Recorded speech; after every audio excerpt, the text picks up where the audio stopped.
What if the door you have been knocking on for years was never locked, but you have been knocking so loudly that you cannot hear the voice on the other side telling you to simply turn the handle? And the voice is not a stranger. It is your own future self, a version of you who has already walked through the door, a version of you who is weeping with frustration because you are so close, so agonizingly close, but you refuse to stop knocking because knocking is all you have ever known. Knocking is the habit of a lifetime. Knocking is the prayer of the desperate. But the door is not a test of your persistence. It is a test of your perception, and perception is the only key that matters. And today, we are going to shatter every hammer you have ever used to beat against the wood. We are going to silence the noise of your frantic fists, and we are going to teach you to listen, to hear the click of the latch that has been waiting for you since the day you were born. And the click is the sound of freedom, the sound of a life that has been standing on the other side, patient, eternal, and utterly unimpressed by your performance of struggle, because struggle is not a virtue. Struggle is a signal that you have forgotten how to open, and opening is not an act of force. It is an act of trust.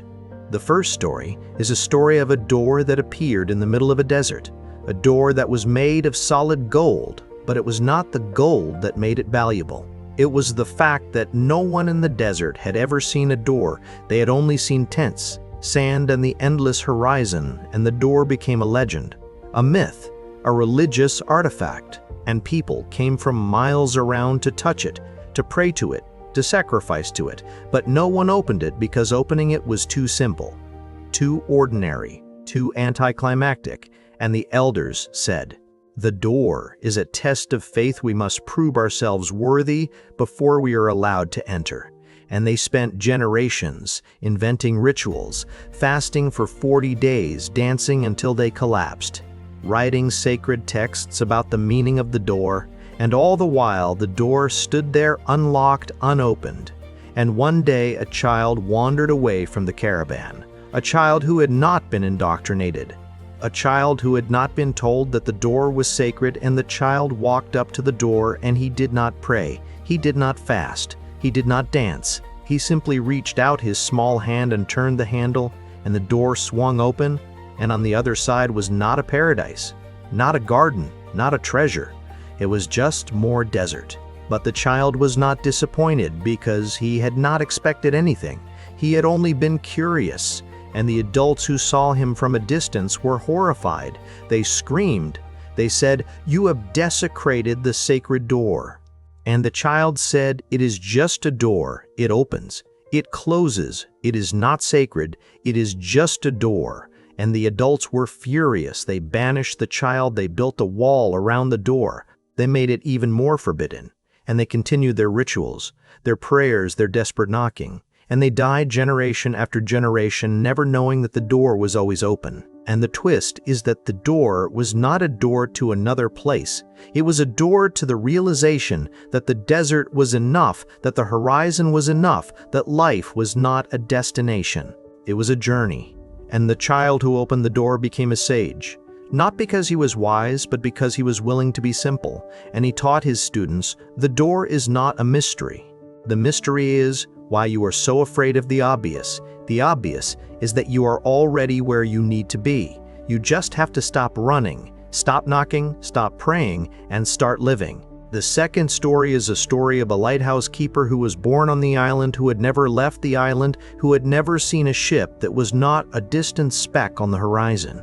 And his job was to keep the light burning, to polish the lens, to wind the mechanism. And he did it with obsessive precision because he was terrified that if the light failed, a ship would crash, and he would be responsible, and the fear was a constant companion.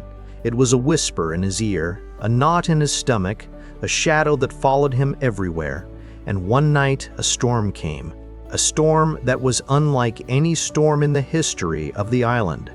A storm that howled like 1,000 wolves, a storm that shook the lighthouse to its foundation, and the keeper was terrified. He was frozen. He could not move, and the light went out. It flickered and died, and he was in darkness. And he waited for the crash. He waited for the crash. He waited for the guilt, but the crash never came. The screams never came, And when the storm passed, he went to the edge of the cliff, and he looked down. And he saw the rocks, and they were empty. There was no wreckage, there was no ship. And he was confused, he was relieved, he was also profoundly shaken, because he realized that the ships did not need his light. They had their own navigation, their own compasses, their own captains, and his light was not essential. It was a comfort, and the comfort was a lie. And the twist is that he did not abandon the lighthouse, he did not stop lighting the lamp, but he stopped believing that the lamp was the difference between life and death. He started lighting the lamp for himself, for the joy of seeing the flame, for the ritual of winding the mechanism, for the peace of a simple task, and he lived out his days with a lightness that he had never known. And when he died, the next keeper asked him, "What is the secret of the lighthouse?" And he said, "The secret is that there is no secret. The light is a light, and you are a keeper, and the ships are ships, and the sea is the sea, and none of it is a tragedy. It is just a story, and you are the narrator, and you can make the story a tragedy or a comedy. It is your choice, comedy. Choose laughter, choose the light, but do not take the light too seriously, because the sun will always rise, and the sun is a light that does not need polishing." The third story is a story of a bell maker who lived in a city that was obsessed with sound, a city where every hour was marked by a different bell. A city where the bells were so loud that no one could hear themselves think, and the bell maker was the most respected man in the city because he made the most beautiful bells, the most resonant bells, the bells that could be heard for miles, and he was proud of his work. He was obsessed with perfection. He spent his days tuning, hammering, and casting, and one day a traveler came to the city. A traveler who was deaf, and the traveler asked the bell maker, "Why do you make such noise?" And the bell maker was offended. He said, "It is not noise. It is music. It is the heartbeat of the city." And the traveler said, "I cannot hear it, and I am grateful, because I can hear the silence, and the silence is the most beautiful sound of all."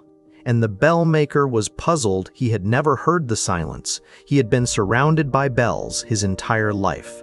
He had never known a moment of quiet, and he decided to leave the city just for a day, just to see what the silence sounded like.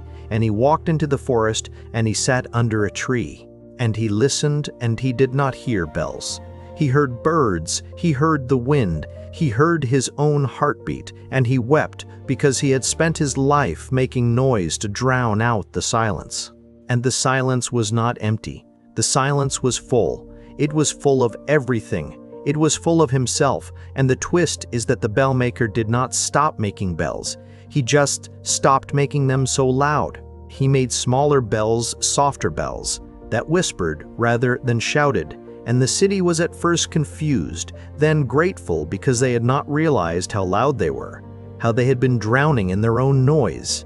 And the bell maker became a legend, not for his loudest bells, but for his quietest ones. And he taught his apprentices, the purpose of a bell is not to announce the hour. The purpose of a bell is to remind you of the silence. The bell is the beginning of the quiet, not the end ring. The bell, and then listen, that is the practice, that is the art, that is the life.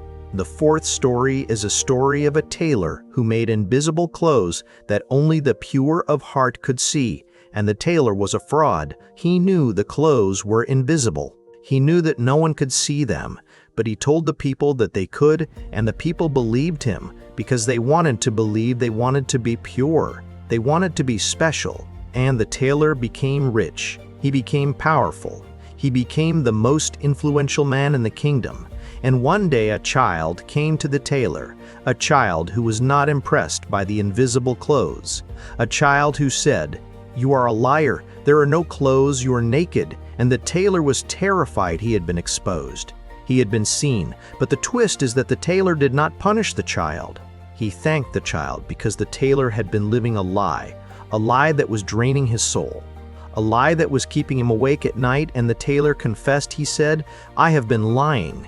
I have been making invisible clothes, and you are the only one who has told the truth.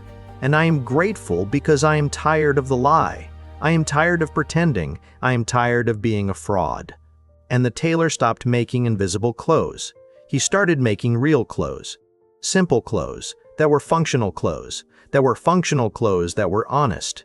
And the people were at first angry, they had been deceived, but then they were relieved, because they had also been pretending to see something that was not there, and the kingdom was transformed not by magic, but by honesty, and the tailor became a teacher. He taught the people. The most beautiful clothes are not made of silk or gold, they are made of truth, and truth is never invisible, truth is always visible. It is just that we are too afraid to see it, because seeing the truth means seeing ourselves as we are, and we are not perfect, we are not pure, we are not special, we are just human. And that is enough, that is more than enough, that is everything. The fifth story is a story of a map maker who lived in a city that was constantly changing, a city where new streets appeared overnight, where buildings moved, where rivers changed course. And the map maker was obsessed with accuracy. He spent his life trying to capture the city on paper, but every time he finished a map, the city had already changed and the map was obsolete, and he was frustrated. He was angry. He was hopeless, and one day a child came to him and said, "Why do you make maps of a city that does not stay still?"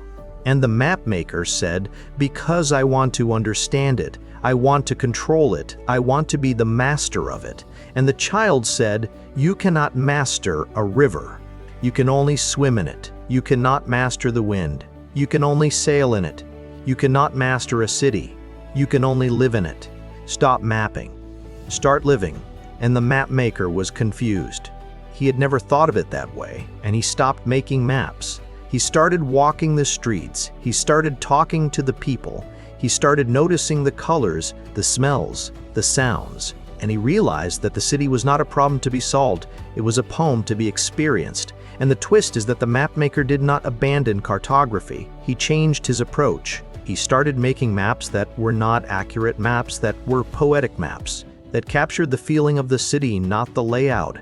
And these maps became famous. They were not used for navigation, they were used for inspiration. People hung them on their walls. They looked at them and dreamed, and the mapmaker became a dreamer, not a scientist. And he said, "The map is not the territory, the map is a story. And the territory is the story you are living, and the best story is the one that is not written. The best story is the one that is lived, so live. Do not map, live. And let the map be a memory, not a prison." The sixth story is a story of a gardener who grew stones, not flowers, because the soil in his village was barren, and the stones were the only thing that would grow, and the gardener was ridiculed. He was called a fool. He was told that stones were not plants, that they were dead, that they were useless. But the gardener did not listen. He tended his stones, he polished them, he arranged them in patterns. He made mosaics, he made sculptures, and his garden of stones became a place of pilgrimage. People came from far away to see the stones, to touch them, to feel their smoothness, their coolness, their ancientness. And the gardener was happy not because he was famous, but because he had created something out of nothing, because he had found beauty in the barren, because he had refused to give up. And one day, a young woman came to the garden and she was weeping, and the gardener asked her why, and she said, "My heart is like this soil. It is barren. It cannot grow.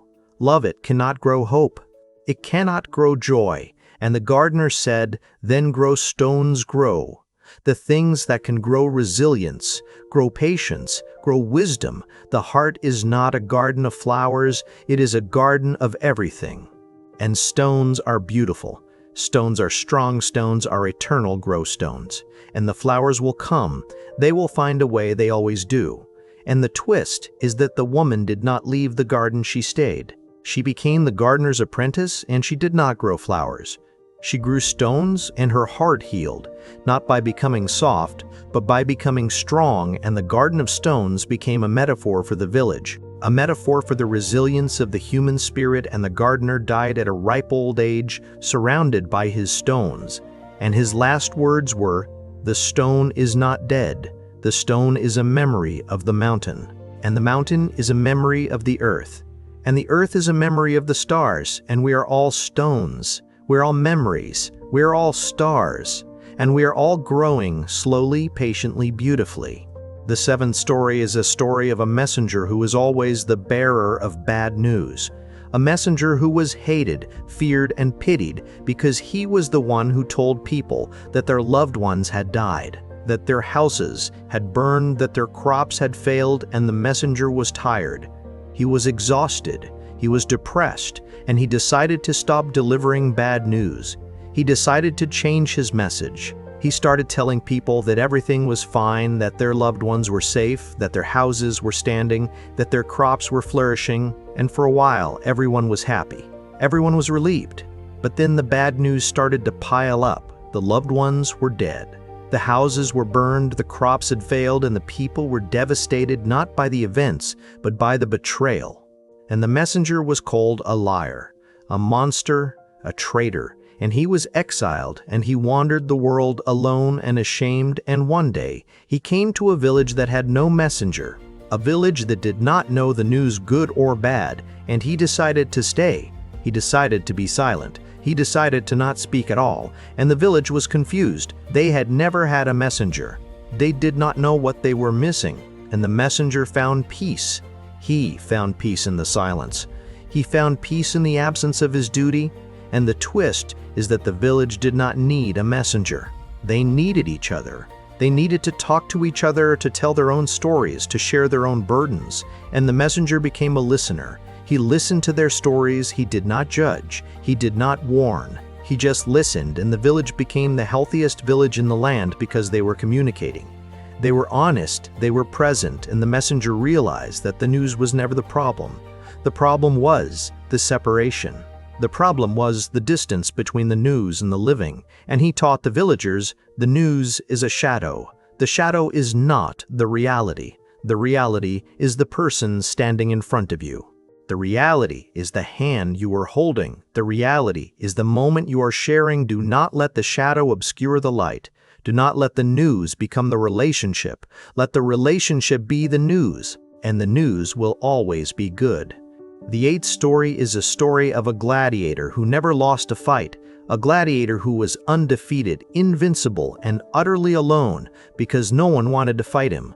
No one wanted to die, and the gladiator was bored. He was frustrated. He was desperate for a challenge, and one day the emperor announced a special fight, a fight against a mysterious opponent, an opponent who had never been seen, an opponent who was rumored to be unbeatable. And the gladiator was excited, he was exhilarated, he trained harder than he had ever trained, and the day of the fight came. The arena was packed, the crowd was roaring, and the gladiator stepped into the ring. And he saw his opponent, and his opponent was a mirror, a full-length mirror that reflected his own image. And the gladiator was confused. He said, "This is a trick. Where is my opponent?" And the emperor said, "Your opponent is yourself, and you have never fought yourself. You have fought everyone else, but you have never faced your own reflection, your own fear, your own doubt, your own mortality. Fight yourself. And if you win, you will be the greatest gladiator who ever lived." And the gladiator looked at the mirror, and he saw his own eyes, and they were afraid. They were more afraid than he had ever seen. And he raised his sword, and he struck the mirror, and it shattered, and the shards reflected 1,000 versions of himself, 1,000 faces of beer, and he fell to his knees, not because he was wounded, but because he had broken the only mirror that could show him the truth. And the twist is that the gladiator did not die. He was not executed. He was exiled, and he wandered the world collecting shards of glass. And he put the shards back together piece by piece, and it took him years. And when he was done, the mirror was not a mirror. It was a window, and through the window and through the window he saw himself. Not as a gladiator, but as a man who had fought his whole life for the wrong reasons. A man who had been running from himself, and he stepped through the window and he found a village of peace, a village where no one fought, a village where they grew food and told stories, and he stayed and he became the village storyteller. And he told the story of the gladiator who fought himself and lost, and he said, "The loss was the victory because the loss taught me to stop fighting, to start living, to look at my reflection and see not an enemy, but a friend, The ninth story is a story of a key maker who made keys for doors that did not exist, keys for locks that had not been built, keys for secrets that had not been kept. And he was a visionary. He was a madman. He was a poet, and he spent his life creating keys of every shape, every size, every material.